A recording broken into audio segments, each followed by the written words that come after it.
Algunos habrán participado de la conferencia por Zoom, porque las conferencistas estaban en el exterior y no habían podido llegar al Uruguay, o la idea era ya salir directamente desde sus países de origen, pero hoy, por suerte, estamos retornando a la presencialidad y a dos nuevas conferencias de este ciclo, los desafíos actuales de la educación con mirada a futuras generaciones.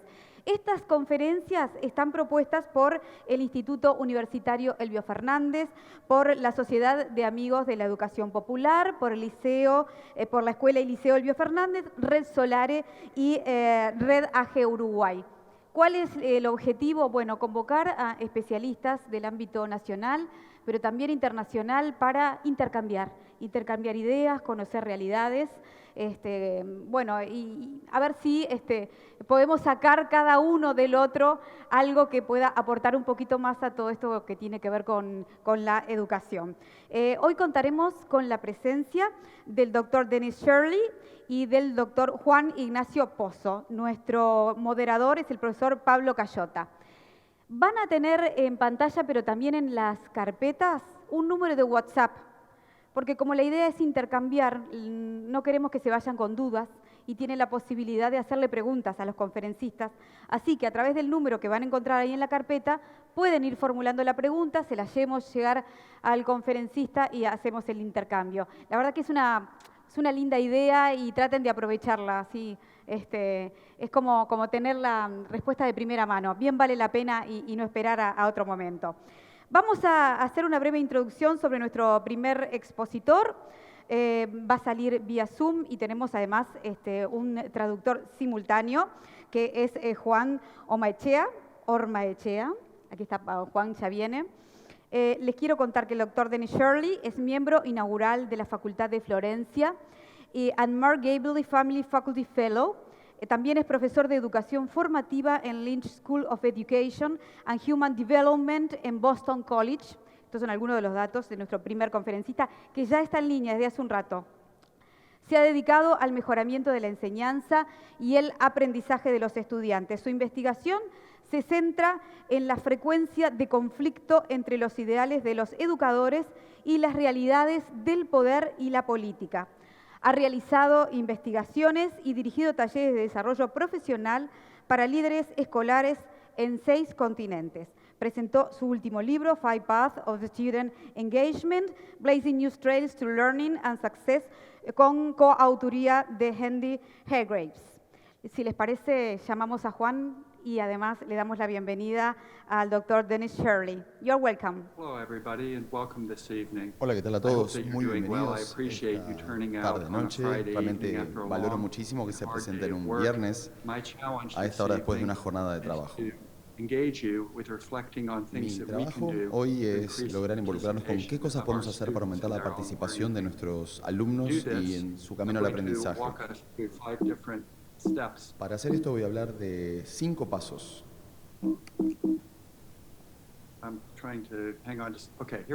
Muy bien. En primer lugar, algunos aspectos generales, donde nos encontramos hoy en la educación, cuál es mi credibilidad como investigador, qué es la participación estudiantil, cuáles son 3 preguntas sobre la participación estudiantil que podemos explorar, luego vamos a hablar de algunos enemigos de la participación estudiantil que puede impedir que obtengamos la atención de nuestros alumnos y cuáles son algunos caminos que podemos llegar a explorar, algunas nuevas direcciones para trabajar con nuestros alumnos en una edad de mucha volatilidad. Tenemos una guerra, aquí estoy en este momento en Berlín, no estoy demasiado lejos del lugar donde está ocurriendo el conflicto con Ucrania, tenemos el cambio climático, inequidad económica, una cantidad de desafíos. Entonces, ¿qué se puede hacer para poder ayudar a nuestros alumnos a que se enfoquen en su proceso de aprendizaje? Luego, ¿qué pueden hacer ustedes a medida que trabajan con sus colegas?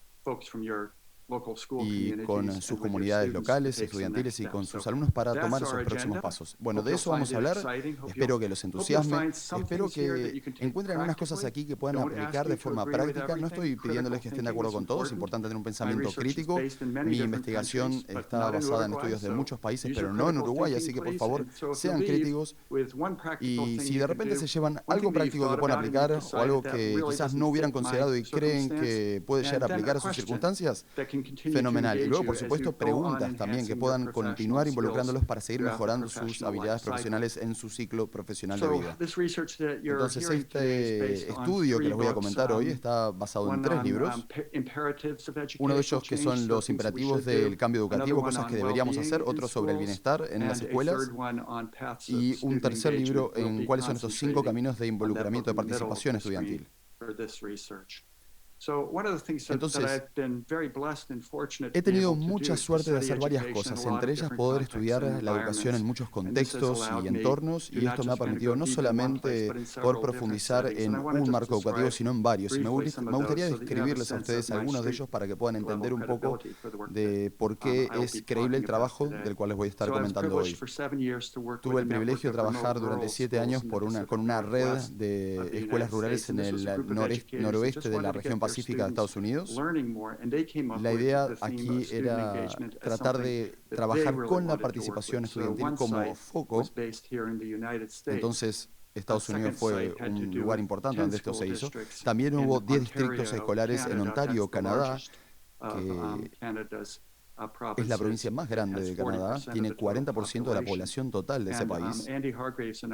Y Andy Hargraves y yo fuimos invitados para llevar adelante un proyecto muy interesante. El gobierno estaba trabajando con 4 prioridades estratégicas, que eran lograr la excelencia, garantizar la equidad en tercer lugar, y la más interesante era promover el bienestar estudiantil, que era algo que nunca había sido parte de la agenda educativa del gobierno, y en cuarto lugar, poder aumentar la confianza pública. Entonces, realmente fue un proyecto interesantísimo que nos permitió ver no solamente cómo les estaba yendo a nuestros alumnos en desempeño, sino cuán bien les iba en la vida. En tercer lugar, hubo otro proyecto con el que trabajé, que involucró a 16 escuelas innovadoras en Seúl, en Corea del Sur, que es un país muy interesante, porque los estudiantes son muy altos a nivel de desempeño académico y están muy bajos en lo que tiene que ver con bienestar estudiantil. Entonces, me gusta pensar que el desempeño académico y el bienestar van de la mano y pueden ir de la mano. Se puede tener un excelente desempeño, pero eso no implica que tengamos bienestar. Por ende, trabajé durante 6 años con esa red viendo qué se podía hacer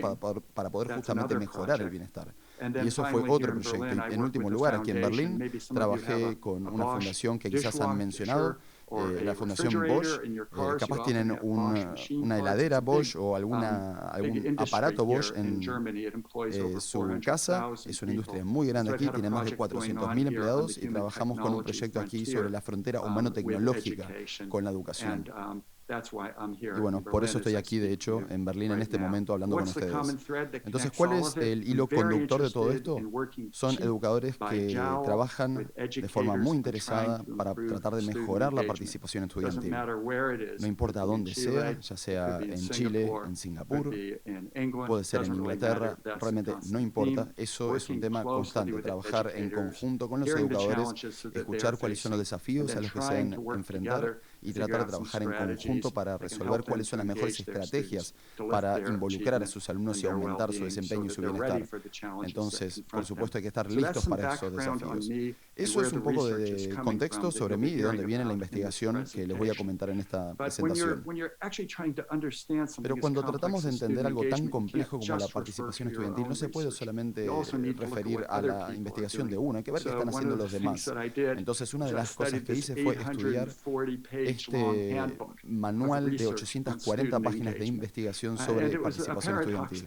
Y fue bastante paradójico porque muchas veces este libro que hablaba de la participación estudiantil me aburría muy a menudo, porque estamos hablando de investigación psicológica que a veces ocurre en entornos que para los educadores son bastante tirados de los pelos. Por ejemplo, un laboratorio donde los educadores pueden controlar algunas variables, pero eso, por supuesto, como sabrán, no se puede hacer en el aula, en nuestras escuelas. Tenemos tenemos una cantidad inmensa de variables que están entrando en juego en simultáneo. Entonces, por supuesto, los investigadores, desde el punto de vista psicológico, tienen cosas muy interesantes para aportar, pero hay que ver qué hacemos con todo eso en nuestras escuelas tan ajetreadas, en nuestras comunidades que tienen tanta actividad. Y una de las cosas que surgió de forma constante en esta investigación es que si podemos pensar en la participación estudiantil hay que hablar de tres dimensiones. La emocional, es decir, nuestros alumnos tienen que interesarse por sus propias emociones y tienen que estar presentes porque a veces es difícil de hacer, no solamente,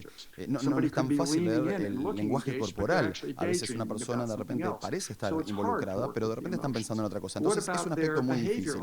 Después la parte conductual. A veces las personas parece que de repente están escribiendo con avidez y que están involucrados en una conversación muy animada con otros compañeros, pero quizás están hablando de otra cosa o están escribiendo algo que no es lo que queremos que estén abriendo y de repente estén hablando de una cosa que está muy distante de lo que esperábamos que estuvieran haciendo. En último lugar, tenemos el aspecto cognitivo de la participación. Si están pensando de forma activa sobre el sujeto en cuestión o simplemente están en piloto automático. Entonces, estas tres dimensiones tienen que trabajar en conjunto para que se brinden apoyo mutuo, para que nuestros alumnos estén completamente involucrados y participando. Eso es lo que nos pide la psicología. Y esto parece que está enfocado más que nada en el individuo, ¿no? Entonces hay muchas críticas sobre este tipo de teoría que le presentamos muchas veces a los educadores porque decimos, bueno, aquí tenemos otro marco alternativo para la participación estudiantil. Tenemos que preguntarnos en primer lugar si los docentes están involucrados y participando con el material o si lo encuentran aburrido, si les resulta difícil de comprender. Entonces, a veces los docentes tenemos que enseñar cosas que no conocemos bien o que no entendemos. Entonces, ¿qué podemos hacer para poder involucrarlos con esos materiales que realmente los motiven? Luego también tenemos que pensar en la comunidad. Si las personas de los barrios están también involucrados en brindar apoyo a lo que ocurre en la escuela para saber qué se puede hacer, en qué se puede mejorar y cómo se puede ayudar a que se enfoquen los alumnos. Luego las familias. Estamos dándoles a nuestros hijos en casa un lugar tranquilo para poder hacer sus tareas domiciliarias. ¿Ese lugar es en casa o tiene que ser fuera de la casa? Y luego, por último lugar, los pares. Si los pares brindan ese apoyo necesario para que tengan un buen desempeño académico o si de repente son una distracción. Entonces aquí tenemos otra forma de marcar la participación estudiantil y les pido que piensen en sus casos. Si vieran esto, dicen, muy bien, creo que en nuestro caso tenemos docentes y familias y comunidades que están involucradas, pero no tenemos a los pares jugando a favor. ¿Creen que eso de repente puede ser algo que ocurra? Es algo a considerar en los diferentes marcos.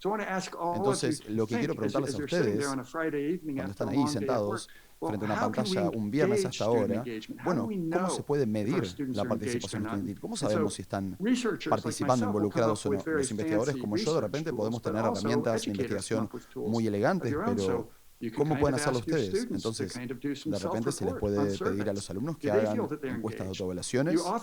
Si ellos sienten que están involucrados y participando, se puede tener conversaciones uno a uno, o se puede hablar con colegas sobre el tema, se pueden realizar observaciones presenciales de las aulas, se puede ver aulas de otros colegas y ver si los alumnos parecen estar involucrados o no, o si de repente siempre tenemos a los mismos sentados adelante en el aula y las personas que están en el fondo no están prestando tanta atención. Entonces, ¿cómo se califica? ¿Cómo califican los docentes la participación estudiantil? ¿60%? ¿30%? ¿Hay simplemente una participación superficial? ¿Es profunda? Esto se puede consultar a colegas. Y luego trabajar también con grupos de discusión. Se pueden trabajar, por ejemplo, en una ronda y preguntar qué es lo que piensan sobre la participación estudiantil. Esto se puede codificar, se puede escribir. Y en lo personal, a mí no me gusta trabajar con docentes como si fueran escritores, sino con docentes que lo que quieren hacer es tratar de explicar de la mejor manera que puedan sus experiencias. Y de repente lo que más he leído que me interesa no viene de profesionales escritores, sino de docentes. Entonces, como verán, hay una cantidad de formas en las cuales se puede resolver esto. Son simplemente algunas. Y se puede decir, muy bien, en mi escuela hacemos esto, hacemos aquello, hacemos entrevistas, observaciones, pero de repente podemos crear un grupo de escritores integrado por docentes. Y hay personas con las que pueden trabajar para generar material escrito, quizás personas que trabajan en una universidad local. Entonces, todas estas cosas podemos pensarlas. Si son directores de los centros educativos, pueden decir, bueno, ¿cómo puedo saber si los alumnos de mis docentes están involucrados o no? ¿Qué tipo de herramientas estamos utilizando? ¿Es todo informal? Bueno, de repente quizás esté bueno también hacer algo formal, o de repente todo es formal y tenemos que buscar el equilibrio. Todas estas cosas son cosas a considerar. Entonces, eso es un pantallazo sobre diferentes teorías de la participación estudiantil y algún trasfondo a la investigación, porque cuando investigo no quiero simplemente ver cuáles son los hallazgos de mis investigaciones, sino necesito saber y conocer cuáles son esas grandes teorías de participación estudiantil. Quizás hayan aprendido algo de esto en la universidad o donde se hayan formado como docentes.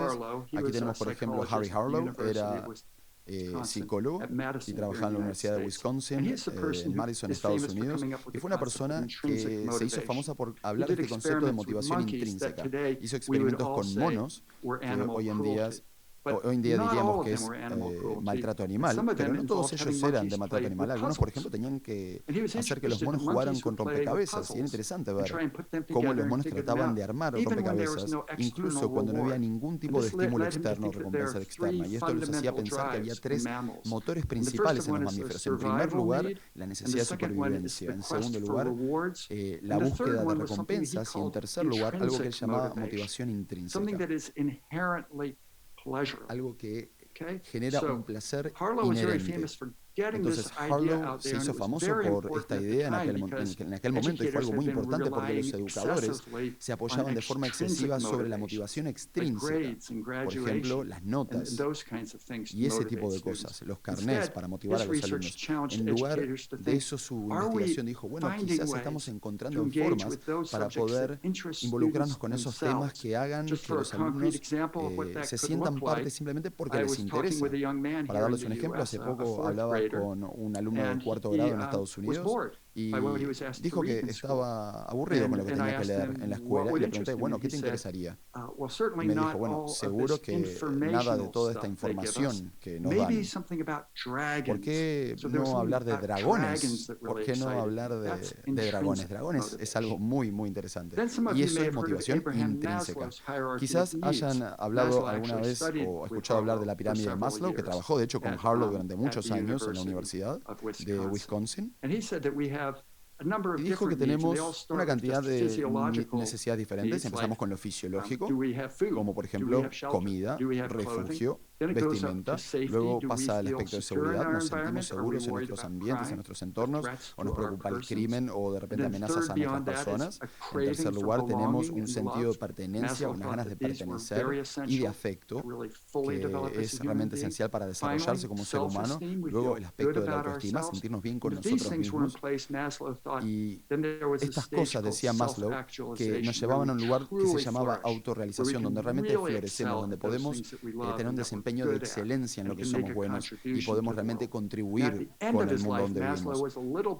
Y al final de su vida a Maslow le preocupaba que la autorrealización podía llevar a las personas a que fueran muy egocéntricas. Por ende, habló de una última categoría que era la trascendencia, es decir, poder servir a una causa mayor que vos mismo. Por ejemplo, el caso de Martin Luther King o Gandhi o la Madre Teresa de Calcuta, personas que realmente intentaron ir más allá de su autorrealización personal y tratar de brindar un servicio a la comunidad que mejorara la condición humana. Entonces, ese es el segundo aspecto, donde hablamos de Maslow y la pirámide. Y luego pasamos a lo que se llama el flow o el flujo. No sé si pueden llegar a verlo bien en las diapositivas, espero que sí. En el eje de la Y tenemos los niveles de desafío, de bajo a alto, y luego en el eje de las X, la línea horizontal, tenemos el nivel de habilidad de bajo a alto. No quiero pasar mucho tiempo hablando de esto, simplemente quiero señalar que esta teoría es importante. Si te encontrás en la parte de abajo a la izquierda, tenés la apatía, porque nada te desafía y no tenés habilidad. Si te vas a la parte superior a la derecha, tenés el flujo, porque tenés un nivel muy alto de desafío, pero al mismo tiempo un nivel muy alto de habilidad. Y eso es muy emocionante. Entonces imagínense, por ejemplo, un jugador de fútbol o de básquetbol, o un lingüista o un matemático que realmente se está enfrentando a un desafío extenuante y requiere de toda su concentración, y es intenso y demandante y no es fácil. Pero nadie dijo que el flujo, que fluir sea fácil, pero la persona está totalmente concentrada. Entonces, esto es una teoría importante porque nos indica que la participación no siempre viene de la parte de estar relajados o de estar felices. Puede ser difícil, puede llevarnos a frustrarnos, y es muy importante que los educadores pensemos en este aspecto. Una cuarta teoría de Benjamin Bloom es la teoría de dominio, del aprendizaje de dominio. Bloom observó que la forma en la que hacemos las cosas en las escuelas a menudo significa que los educadores enseñamos el mismo contenido a nuestros alumnos y los alumnos lo entienden o no lo entienden. Si ven esa gráfica, ven que los alumnos se encuentran más o menos en el medio con el aprendizaje en estilo de ponencia. De repente un cuarto de los alumnos no lo entiende, y de repente un tercio entiende perfecto y otro tercio que lo entiende más o menos. Bloom pensó que la mejor forma de aprender algo era tener un tutor individual, pero no podemos permitirnoslo. Entonces lo que dijo fue, bueno, hagamos un modelo de instrucción individualizada que ocurra en grupos. Y es un gran desafío para nosotros como educadores porque no debemos presuponer que porque nuestros alumnos no están logrando dominar el material, no son capaces de hacerlo. Puede ser la forma en la cual estemos diseñando el aprendizaje, en particular si tenemos clases donde sentimos que algunos alumnos necesitan reprobar o algunos alumnos necesitan tratar de tener malas notas porque estamos haciendo una especie de evaluación en una forma de curva de campana. Y por último tenemos la teoría de la expectativa-valor de Jackie Eccles. Jackie Eccles se interesó por pensar en si tenemos o no una expectativa de lo que podemos llegar a lograr. La expectativa de poder lograrlo, en que realmente podemos llegar a ser muy buenos en algo y podemos encontrar el valor de esa meta. Y acá es donde los educadores tenemos que buscar cómo poder fomentar esto a los alumnos para que los alumnos tengan esa confianza de poder aceptar algo que sea agotador, difícil, extenuante, pero con esa esperanza y esa expectativa de poder lograr esa meta.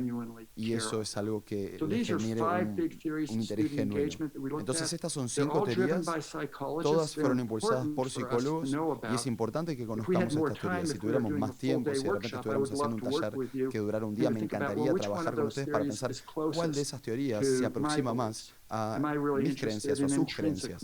Me interesa la motivación intrínseca, me interesa más que nada llegar a ese estado de flujo donde hay una presión muy alta, pero a su vez un impulso muy alto y unas habilidades muy altas.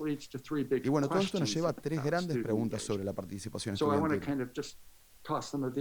Entonces me gustaría que piensen en esto. Una cosa que hablamos mucho es si el aprendizaje debe ser relevante. Bueno, por lo menos en los 60, en mi generación, hubo muchas críticas cuando empezaban los movimientos de derechos civiles y muchas personas decían, no, esto no es relevante lo que estoy aprendiendo, no tiene nada que ver con lo que me está ocurriendo en la vida, que por lo general era de tinte político. Entonces, este tipo de cosas pueden llegar a ayudarnos a conectar qué ocurre en las escuelas con los factores que las personas tienen que enfrentar en su día a día, en sus vidas.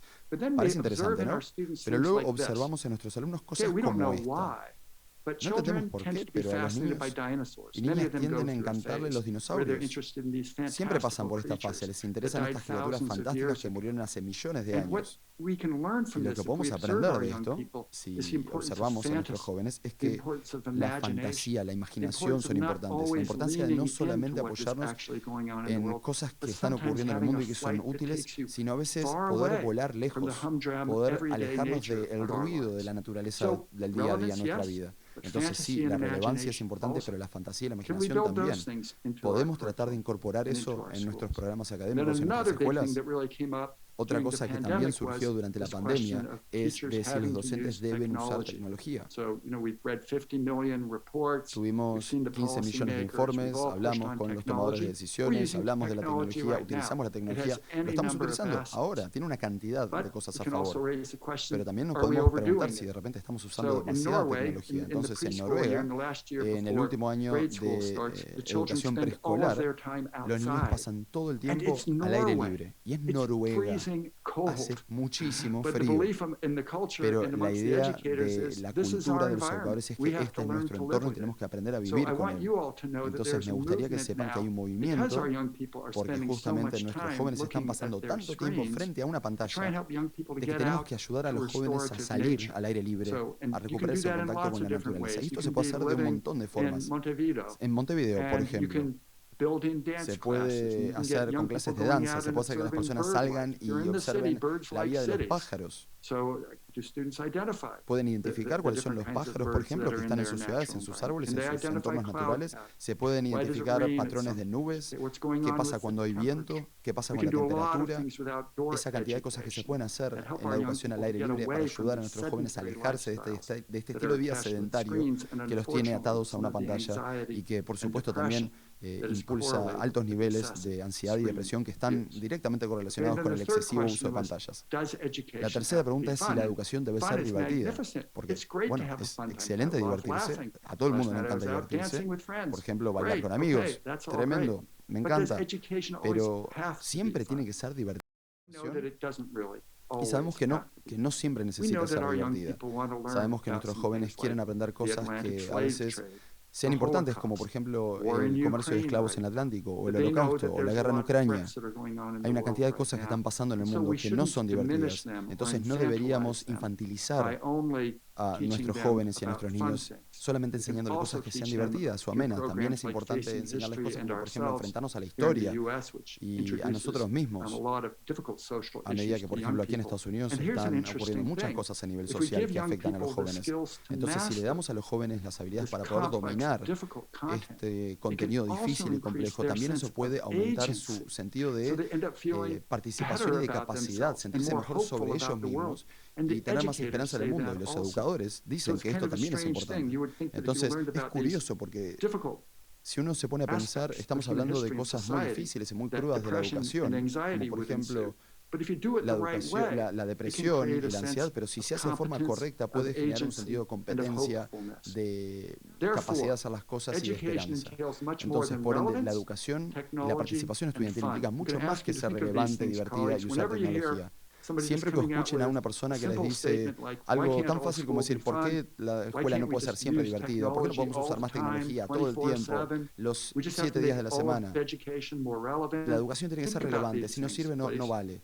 Piensen en esas cosas, sean críticos y espero que lo que estén llevándose de esto es, no les estoy pidiendo que simplemente crean en todo lo que les estoy diciendo. Eso sería desastroso.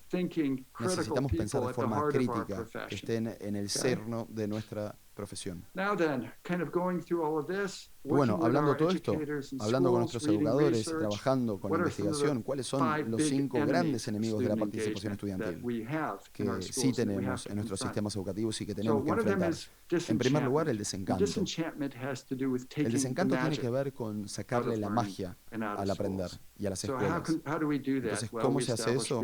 Bueno, por ejemplo, con mucha burocracia, con carnés, con notas, con estructuras, todas esas cosas son necesarias y no las estoy criticando, pero cuando se convierten en lo predominante de la educación, entonces ahí sí los jóvenes empiezan a cuestionarse de qué se trata todo esto. Y debo decir que una de las cosas más difíciles para mí trabajando en una universidad privada muy cara en Estados Unidos es que muchos de los alumnos se han acercado a mí para decirme, me fue muy bien en la escuela, pero no sé quién soy. No tengo ningún tipo de propósito en la vida. Entonces ese desencanto es un problema inmenso, incluso entre aquellos alumnos que tienen excelente desempeño.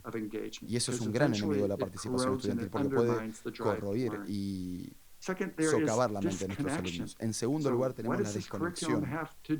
Por ejemplo, ¿qué tiene que ver este programa con lo que quiero hacer yo? ¿Por qué debería importarme esto? ¿Hay algo que podría hacerse, ya sea con el programa académico o con los contenidos para poder transformarlo, para que las personas y los jóvenes puedan encontrar más sentido en lo que están haciendo para abrir nuevas puertas de posibilidades? Entonces tenemos el desencanto, la desconexión y luego la disociación. Esto es inmenso, la epidemia de soledad que estamos sufriendo, que está más que nada ha sido muy exacerbada por la pandemia del coronavirus. Y todo esto parece estar correlacionado con la tecnología de cierta forma que no podemos del todo entender. Y aquí es donde decimos que los jóvenes se encuentran solos, que no tienen amigos, que no creen que la escuela sea un lugar donde puedan perfectamente mostrarse como son. En lugar es un lugar donde tienden a sufrir aislamiento. Entonces, esa es la tercera forma de desinvolucrar. Y luego tenemos el desempoderamiento. Personas que en nuestros centros educativos no sienten que estén aumentando su confianza y su capacidad de actuar. No solamente poder en el sentido negativo, sino poder en el sentido positivo. Cuando desempoderamos a nuestros jóvenes, cuando no les damos la capacidad de elegir, no les damos un espacio para poder desarrollar a pleno sus capacidades como seres humanos, entonces también bajamos en participación. Y en quinto lugar, la distracción. Todos estamos preocupados por las distracciones digitales. Estuve aquí en Berlín en una conferencia y lamento decir que los adultos que tuve yendo a mi conferencia eran tan malos como los jóvenes que pueden tener ustedes en las suyas. Muchas veces se les hicieron preguntas, por ejemplo, al alcalde de Berlín, y el alcalde de Berlín está haciendo una respuesta y no están escuchando la respuesta, simplemente están preocupados por tuitear lo que está diciendo. Entonces es un problema inmenso, pero incluso antes de tener tecnología celular, también teníamos jóvenes distraídos. Quizás estaban atraídos a una persona, físicamente atraídos a una persona que estaba en la otra punta del aula, o por algo que estaba ocurriendo en casa. La distracción siempre ha estado presente. Son factores que son enemigos de la participación estudiantil.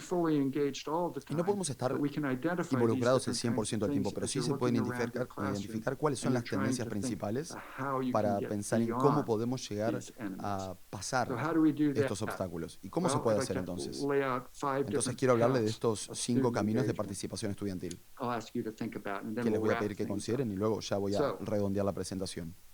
En primer lugar, el valor intrínseco. Harlow tenía razón.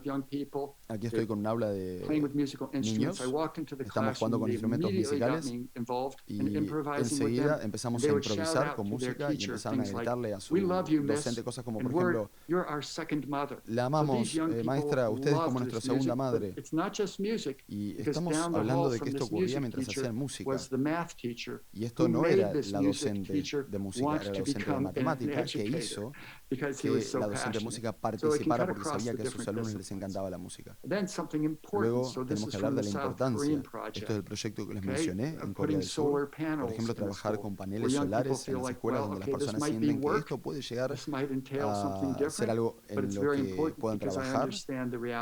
Y es importante porque entienden, por ejemplo, la realidad del cambio climático y quieren poder contribuir de forma positiva a construir un mundo mejor. En tercer lugar, tenemos que hablar de la asociación, cómo podemos fomentar un sentido de comunidad en nuestras comunidades y entre nuestros jóvenes. Hay cosas que podemos hacer, por ejemplo, actividades en grupo, en las aulas.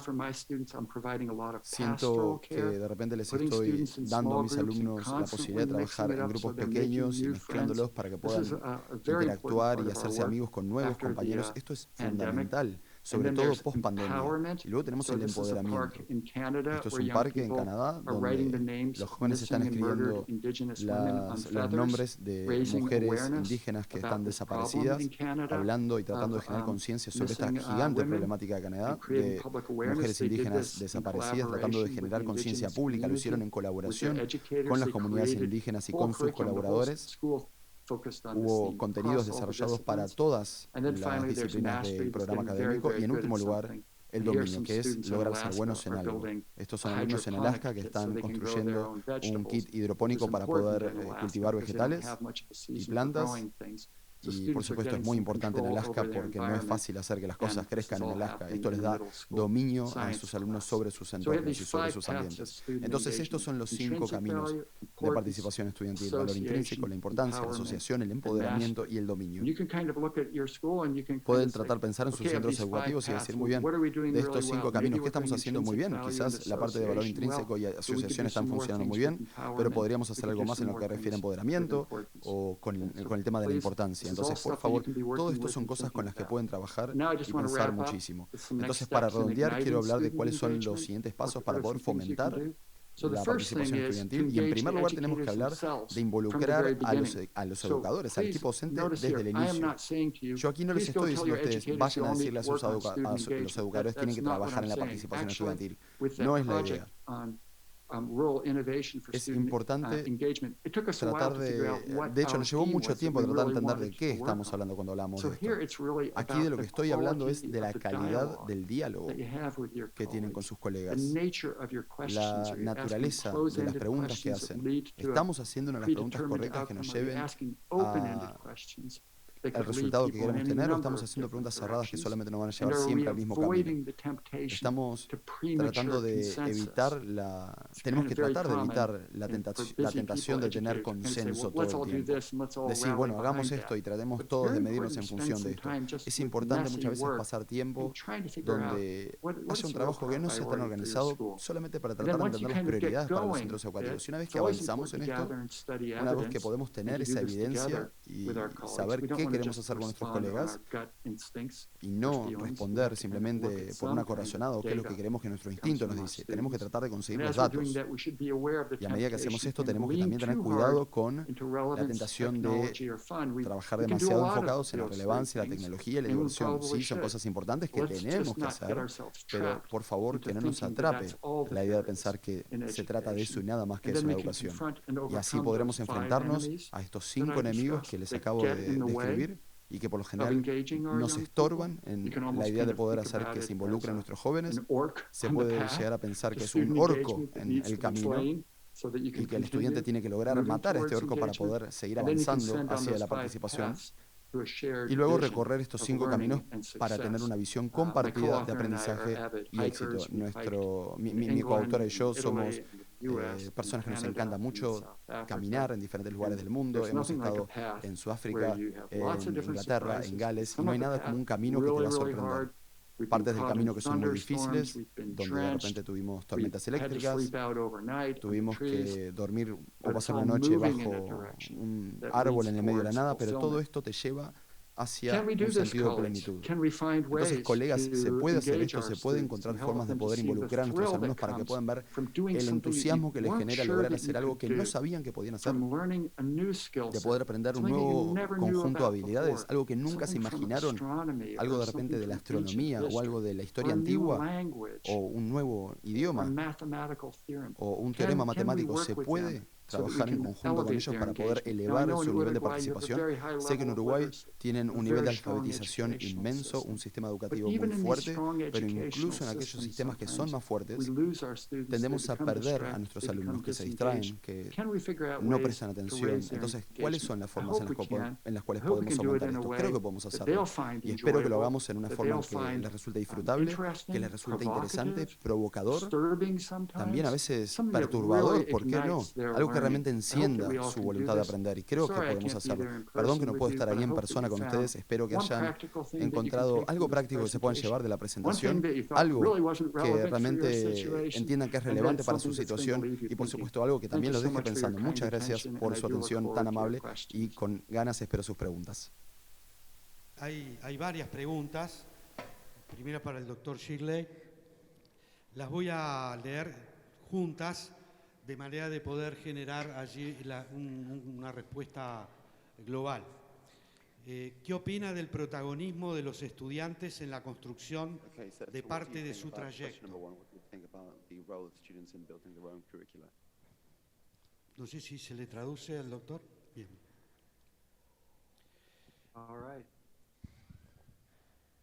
Me gustaría saber más acerca de la relación entre bienestar estudiantil y resultados académicos.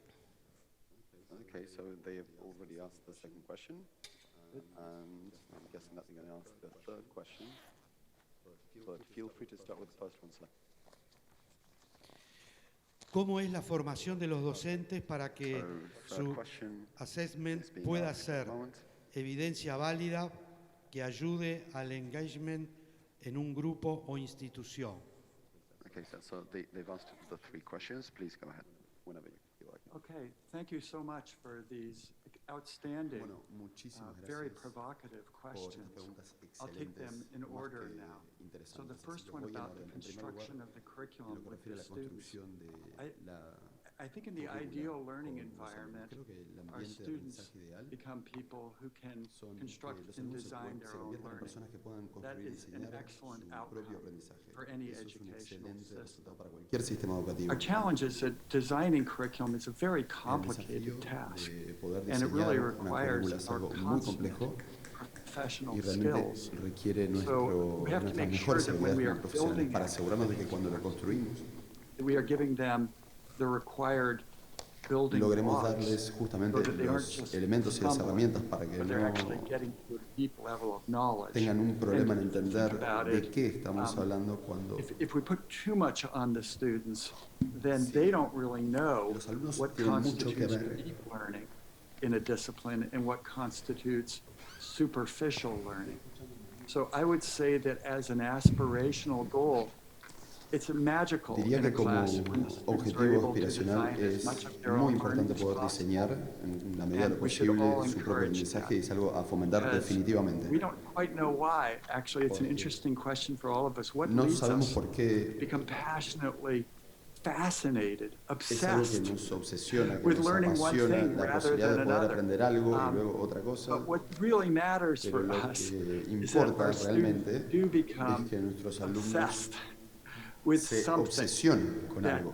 allows them to grow and flourish Algo que realmente as les full permita human beings. crecer y florecer And como so seres my humanos wish plenos. for Entonces every realmente mi student is deseo to es para have que one todos los alumnos educator puedan tener who un has an educador al irrational frente que attachment tenga to un their learning involucramiento and that will irracional help them to hacia su scaffold their aprendizaje y own los learning ayude a generar el so that they andamiaje can para become very good poder in designing their diseñar curriculum. If we're honest, su propio most of us as su propia educators currícula. struggle with La mayoría de los curriculum educadores design. luchamos con justamente And it poder helps us a establecer lot programas if we have académicos good texts y or good contenidos resources to que puedan ser work with. útiles So y eso nos ayuda curriculum muchísimo. selection is Por eso something that la is selección de very contenidos important es for algo us. clave. Maybe the topic is not so Quizás much for el me to tema whole curriculum, no sería de hablar de diseñar toda una currícula, sino de repente poder diseñar aulas individuales. Eso es un arte en sí mismo. En Estados Unidos, en donde estoy, tendemos a decir que no importa tanto la planificación del aula en sí, y acá en Alemania se obsesiona muchísimo. Están hablando, acá estamos viendo de dos culturas muy diferentes.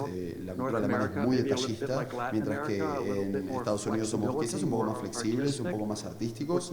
Y lo lindo es cuando, si tenemos todo el espectro, podemos oscilar entre ambas formas de hacer las cosas de forma muy deliberada, intencional, con un enfoque muy elaborado en lo que refiere a la planificación de aulas, con un conjunto de habilidades que te permita improvisar y hacer que los alumnos se involucren de forma más espontánea. Entonces, excelente pregunta. Tenemos varios ejemplos de currículas diseñadas por alumnos en ese libro que les mencioné, que son 5 caminos hacia la participación estudiantil. Así que si quieren leer más al respecto, ahí lo van a encontrar. La segunda pregunta tenía que ver con el bienestar, y aquí me gustaría compartir pantalla, así que aguanten un segundo mientras pongo la diapositiva que uso por lo general en otra presentación que no es la que les di hoy. A ver si puedo agrandar esto para que lo vean en pantalla completa. Bien, aquí, presentar diapositiva. Excelente. Entonces, esto es de la OCDE y quiero hablar de dos cosas en principio. Quiero compartir los datos y en segundo lugar quiero indicar por qué es tan importante tener una perspectiva crítica para cualquier experto, incluyéndonos a nosotros mismos, incluyéndome a mí. Entonces, esto es la primera vez que la OCDE, que es una organización internacional muy grande que se encarga de estudiar la educación, la primera vez que decidieron enfocarse en los resultados de las pruebas. Esto fue en 2016. Decidieron también empezar a medir no solamente los resultados, sino también el bienestar estudiantil. Entonces, en el eje de la CI tenemos la satisfacción de vida como una especie de representación de ese bienestar del que estábamos hablando, y en el eje de la CX tenemos en el horizontal el desempeño académico. Lo que esto significa es que si ven en la parte de arriba, a la derecha de la pantalla, no debería ser ninguna sorpresa que tengamos en la parte de abajo, a la derecha, países como China, como Japón, como Corea, algunas jurisdicciones dentro de lo que es China, y estos son jurisdicciones donde hay un excelente desempeño estudiantil, pero una satisfacción de vida muy baja. Bien, si vemos en el cuadrante superior a la derecha, vamos a ver a Finlandia, los Países Bajos, Suiza, Estonia. Son jurisdicciones que tienen una satisfacción de vida alta y también un excelente desempeño académico. Van de la mano. Luego podemos ver la parte de la izquierda, arriba, donde tenemos Uruguay. Uruguay se encuentra algo así en el medio, quizás un poco bajo en lo que tiene que ver con desempeño académico, pero lo muy interesante es, miren por ejemplo República Dominicana.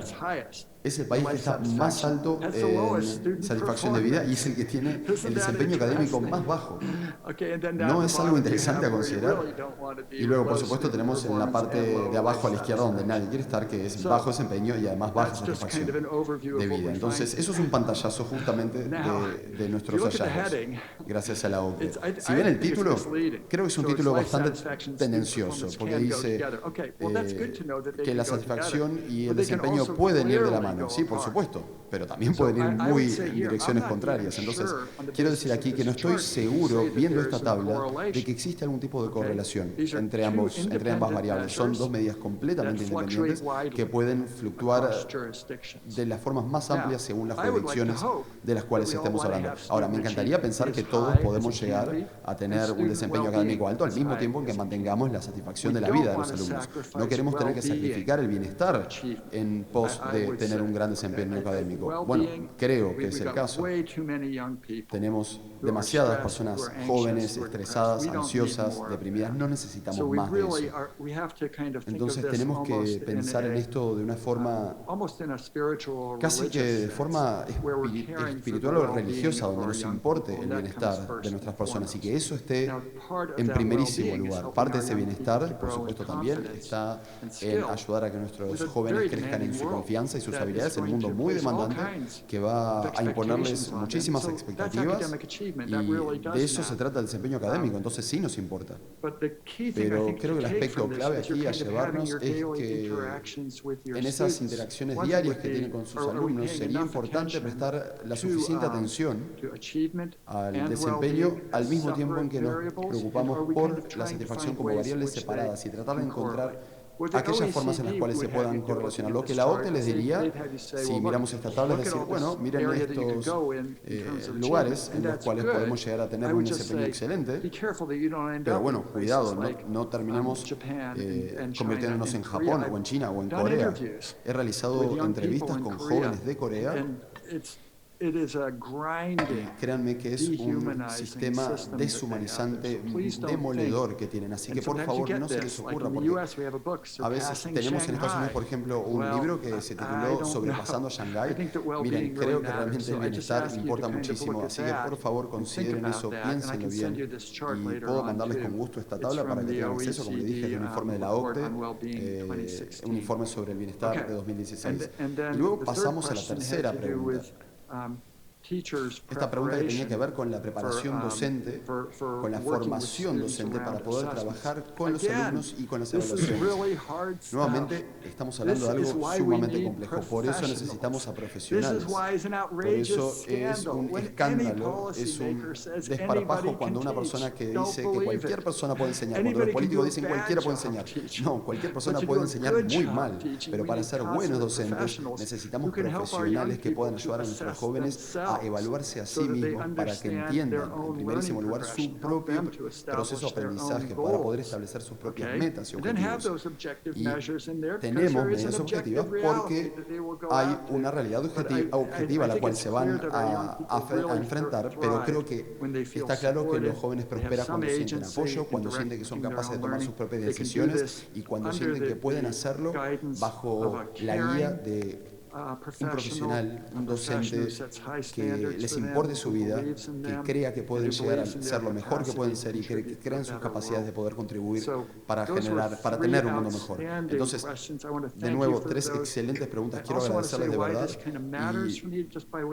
Y también, a modo de conclusión, a mi derecha, aquí a unos 1000 metros, tengo la puerta de Brandenburgo. Es una puerta que solía dividir Alemania, Berlín Oriental de Berlín Occidental. Hoy en día es un símbolo de la libertad, ya que los alemanes de hecho han recibido varios millones de ucranianos desde Ucrania. También fue un lugar donde se solían quemar libros durante el régimen nazi. Entonces, estamos hablando de que los humanos tenemos un potencial increíble para cosas excelentes y al mismo tiempo para hacer las cosas más horribles que puedan imaginarse. Y depende de nosotros, de que nuestros jóvenes puedan florecer. Hagamos y demos lo mejor de nosotros. Gracias por el honor de poder presentarles mi trabajo a ustedes y les deseo el mejor trabajo que puedan hacer en Uruguay. Ni que hablar de presentarse un viernes de noche a esta hora, así que muchísimas gracias, estén sanos y salvos.